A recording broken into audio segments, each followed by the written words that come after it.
Hello, everyone. Welcome back to Fist Dented Christians. Dustin here with DJ. And DJ and I were kind of talking a lot this morning before we recorded about a wide range of subjects, as we usually do. But I was telling DJ that I had an appointment with my therapist this past Tuesday. And I'm kind of in this kick over the last 6 months or probably a year of just being very lonely, and that's one of the reasons that I spend money on strippers and prostitutes is I'm just incredibly lonely. And when I was talking to my therapist, I said, part of my problem is I express these concerns about being single for the rest of my life because I'm very overweight and I'm not that good looking and I declare bankruptcy and I have no money. And when I talk to my friends about it, a lot of them just they dismiss it, not in a negative, mean way, but in a, well, we want you to feel better sort of way. And my therapist brought up a good point that when I have those thoughts and then people dismiss them, it's just another form of loneliness. Now I have these thoughts and I'm lonely and I have nobody that'll empathize with me. So I think, going forward for me, the challenge is to talk to people when they do that and be like, hey, if I'm expressing these concerns, I really need you to just say, I'm really sorry that, that sucks you're going through that, and, offer support rather than, oh, you're being ridiculous. Because, one of the things that I struggle with is my weight and how I'm going to attract some woman when I weigh 400 pounds. And I get told by other friends that, oh, your weight doesn't matter, but then I know they obsess over weight. So then I'm like, well, if you're an average weight person and you're concerned about your looks and you're telling me to not be concerned about my looks and I'm 400 pounds, what the hell am I supposed to do with that? Like, it's, to sound kind of mean, it's hypocritical. Like, if you're objectively much skinnier than me and you're concerned about your looks, then it should be fine that I'm concerned about my looks. Yeah. And so then the placating Yes. makes you feel even lonelier. Yeah, like, Like, well, it makes me feel lonelier, and then it makes me question, like, is my whole worldview wrong? But it's not. Looks matter. That's one of the things that a lot of people just have a hard time admitting. Like, we're biologically hardwired to be attracted to other people, and it varies from person to person. But realistically, there are far less people that are attracted to a dude that's 400 pounds than a dude that's 190 pounds. Like, that's just objective truth. biology. Yeah. So when people start to just poo poo it and dismiss it, it just, it's super frustrating. It makes me feel lonely. It gets me angry. It gets me confused. So, um, I end up just having to remind myself, like, they're just trying to be nice. They just know that they're trying to be my friend. They don't want me to feel bad because they know I deal with depression and all that. And one other thing that the therapist said about it was, oh shoot, I just lost my train of thought.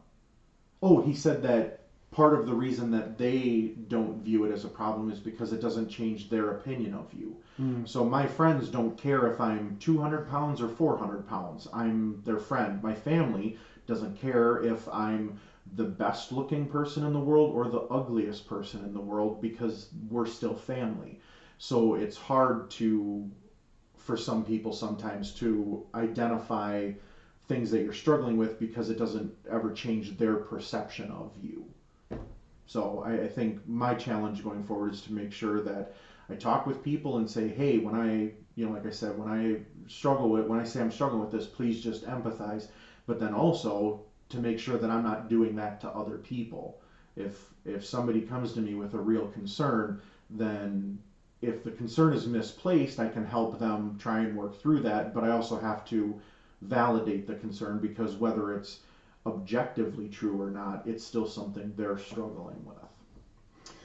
Um, Good topic, simply because I think that, and happy 2020, everybody. DJ here. Um, I really like this, and I like that you kind of threw it out there a minute before we started the podcast because it's a very interesting concept to be lonely in your own thoughts. I mean, you can be lonely because you don't have people around you, but I Sure. really like the fact that you can be lonely in terms of the things that you're struggling with internally and not necessarily feeling like people completely understand. Um, so this last week, I've learned just on Wednesday that a friend of mine who was in my wedding died from alcoholism Oh. on Wednesday. Oh. We hadn't been totally in touch for several years, but I mean, the guy was in my wedding. We worked together for about 15 years, and I found out that he became an alcoholic, and then he became very depressed. He became very lonely, and so I just wanted to kind of put a prayer thought out there for people who are struggling in that way, because he was one of those guys that you would never have thought he had any problems. Sure. And yet it kind of aligns with the topic that you brought up today, Dustin, is that I'm pretty intuitive. And so when I was around him, I could always tell that, beneath the veneer of enthusiasm and like social, he was just a catalyst and people liked being around him because he was funny and fun. But I could always tell that there was something deeper going on with him. Sure. And so I think this is an important topic, and for me specifically, I know exactly what you're talking about because I struggle with loneliness in regard to my codependence. Okay. And I try to explain this empty hole that I have sometimes, and it seems to be a little bit more present when I am alone, like physically alone. And so then I'll start having these thoughts, am I good enough? And do people really like me, or are my ideas good? And it's hard to explain that to others, because when you do, you get back kind of what Dustin you said is oh, you're not overweight, or oh, DJ, you have good ideas, or oh, DJ, I really love you, but there's a part of me that makes me lonely because I sometimes don't necessarily believe them. Right.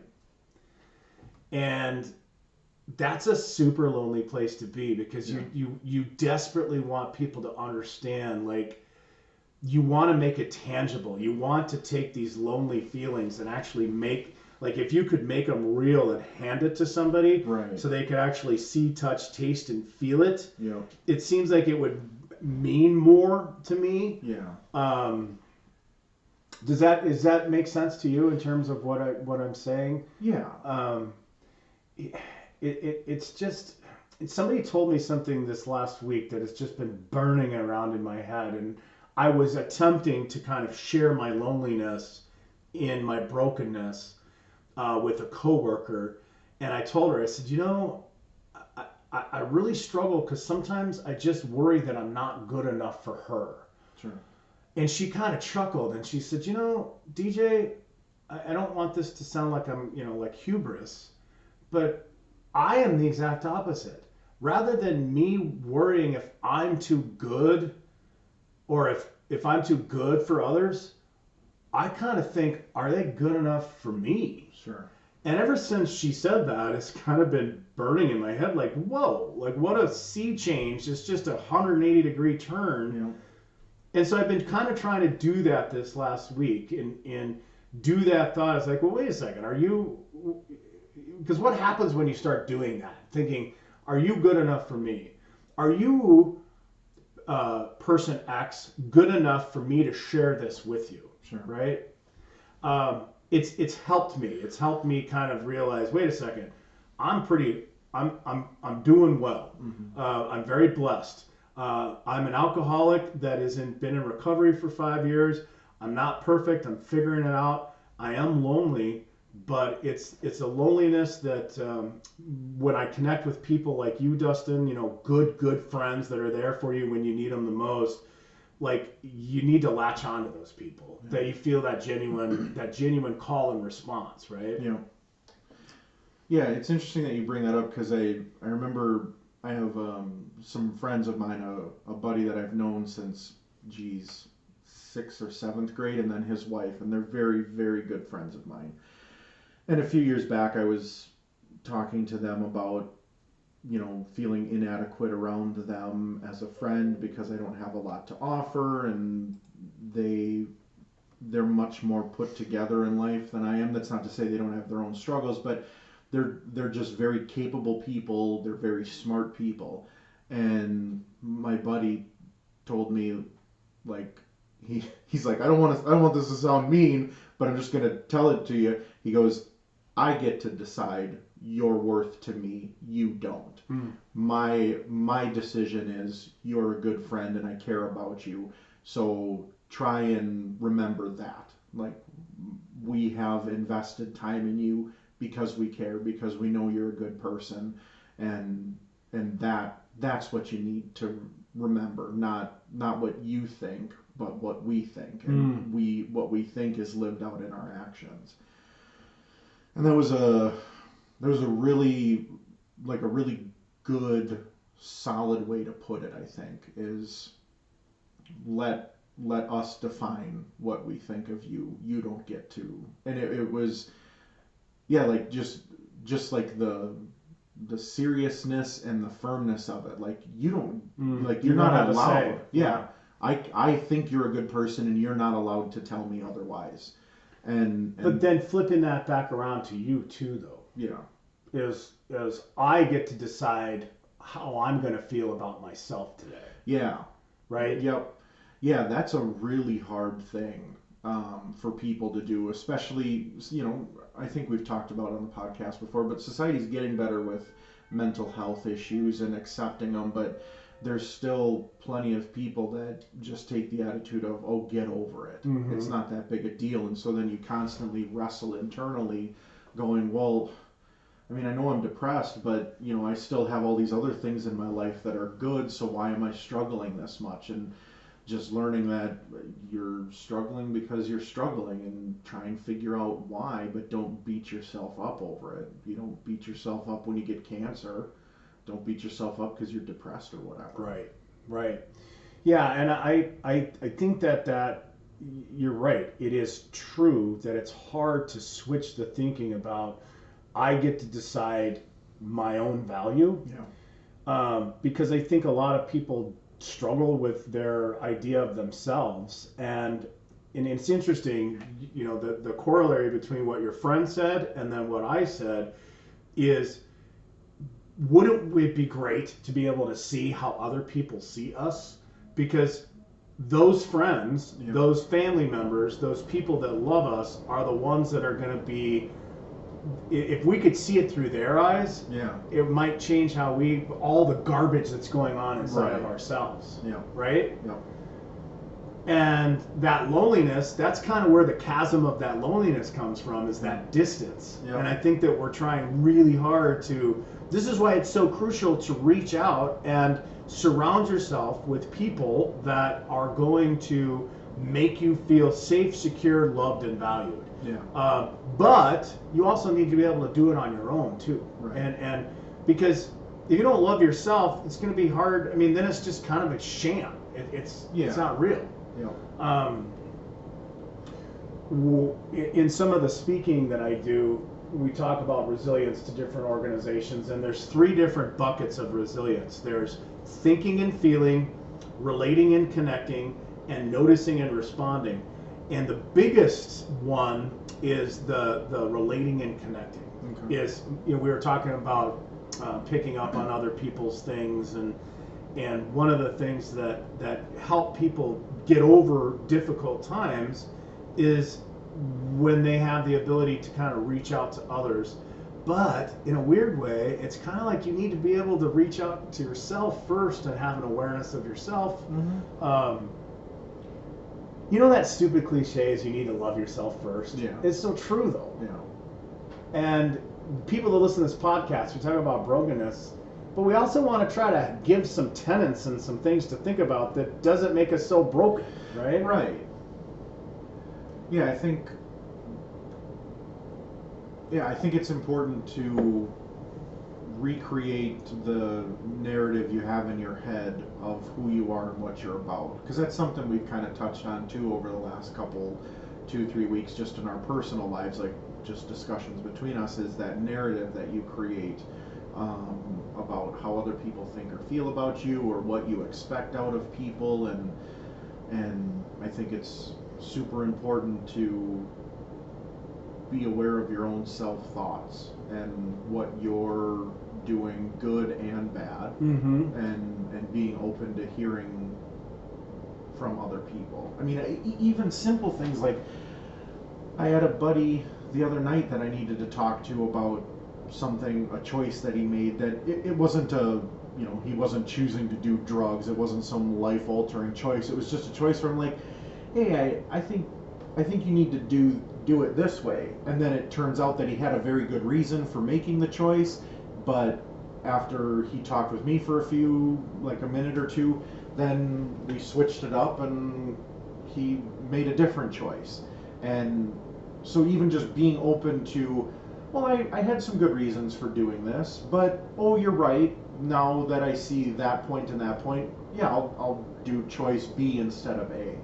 And so I think you get to a point where you just need to be open to people that you trust, hearing from them about good things and bad things, letting them define who you are when you're feeling bad about yourself, and then you also need to be open to changing your own thought patterns and your own thought processes with stuff. If you just constantly always think you're a piece of garbage and you're never even willing to accept that maybe someday possibly you're not going to be, then you're going to be stuck in it. You know, you brought up, yes, and you brought up the letters, B equals A, blah, blah, blah, right? Yep. One of the things in one of these buckets, it's in the thinking and feeling bucket of people who are resilient, is, and I would challenge listeners to maybe even think about this for the next week as they're going through their life. There's something called A plus B equals C thinking. Okay. So A is the activating event. Okay. So somebody, for example, somebody says something to you, right? Let's say everybody's invited to go do karaoke downtown. You find out after the fact. So there's the activating event. Sure. Dustin wasn't invited. B is the belief about that activating event. Sure. Oh, everybody went downtown to karaoke, but nobody sent me a text. So my belief is they must not like me, right? C is the consequence. So I'm not going to talk to them for a long time. Sure. You know, I'm pissed off at them. Fuck them. They never texted me. Screw them. And we do that hundreds of times a day. And if our conditioning is to think that we're pieces of shit, then everything is going to be any activating event. And an activating event could even be a non-event. Sure. So I'll give you an example. This is stupid and it's embarrassing, but that's what this podcast is about. Is activating event. I sent Alyssa some flowers for no freaking reason this week. Okay. Was it last week? Sent her flowers to work because I love her. It's cool. Might make her day. Sent her flowers. 4 or 5 hours go by. I didn't hear anything. Sure. And then finally, she sends me a little emoji face, happy face, with a picture of the flowers while I'm at work. And my expectation was there was going to be more than that. So the activating event was she responded in the way that she wanted to respond in her own time, which is totally fine. And then there's the belief, because I created my belief. My belief was, oh, she doesn't freaking care, blah, blah, blah. Because I had already set it up in my effed up head. And then the consequence was we ended up getting into a freaking fight about me sending her flowers. Sure. And how fucked up is that? But we all do that. And I guarantee anybody that's listening to this podcast is going to do that either at work, in their marriage, in their friendships, in their personal lives, with their parenting. is there's always going to be an activating event, and I think the trick is that middle part, that belief, right? Is what am I going to believe about this? So now the outcome to that particular embarrassing story would have been different if I would have been cool in my own thinking. This thought of, I worry I'm not good enough for her. If my thinking when I sent that flower situation was not that, but is she good enough for me? Yeah. Totally different. Sure. And the thing is she was busy. She's like, hey, it's Wednesday night. I got to bring the kids to church. I got to do this. I got to do that.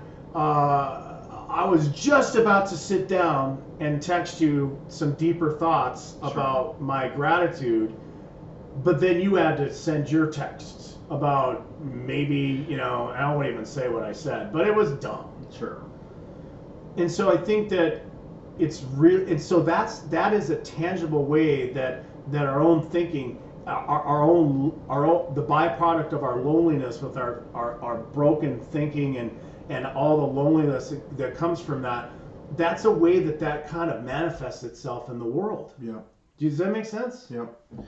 Yeah, and I'll share, and I haven't told you about this yet, but a few weeks ago I had signed up for eHarmony. Okay. Because I'm lonely, I'm just like, I got to do something about this, so maybe dating's the way to go. And I had the account active for maybe 3 days, freaked out, and closed it. Because I started thinking, like, how am I going to explain to some woman that I'm 36 and I've spent a shit ton of money on strippers and prostitutes? I have no money saved for anything. Literally, my checking account has $800, and that's all the money that I have in the world. And I'm massively overweight. I have a job it's just a warehouse job. It's not a career that offers a lot of promise. I don't make a lot of money. I make $16 an hour. Like, that's not a lot. And so yeah, I freaked out and shut the account down. Yeah. So your activating event was, the better part of you was like, I'm going to open up an account. Yep. And then all of a sudden you started marinating in the critical component, which was your belief. Yep. And then the consequence was what? Shut her down. Shut it down. Yep. So that's a perfect example of, if our thinking is fucked up, then there's going to be, the consequences are going to be kind of self-prophecy, right? Yep.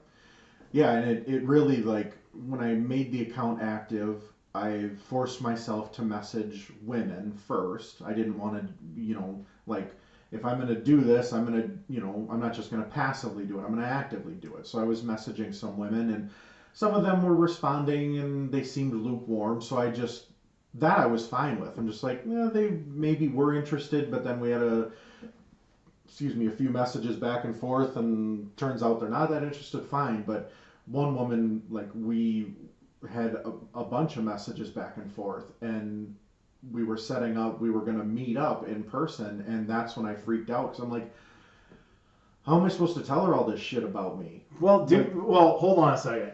Remember what you said just a little bit ago about it's not you have no say in what other people think about you? Right. Okay. But it's still a scary thing. And do you need to, like, tell them all that stuff about you when you first meet them? Like, but I don't know. So my problem is I can't figure out how to tell somebody, and I can't imagine as a romantic partner somebody hearing all of that stuff about me and going, "Oh, I'm still interested in him." Dude. So you're like a chess player with your own life. Like, you're thinking 6 steps ahead before, and we've talked about this before, not on the podcast. Yeah. So you need to just live in the freaking moment, and if you feel comfortable, like when you and I first became friends, was that your opening pitch to DJ? Was, I'm this and I'm that and I'm this? I mean, do you remember? It actually kind of was. Yeah.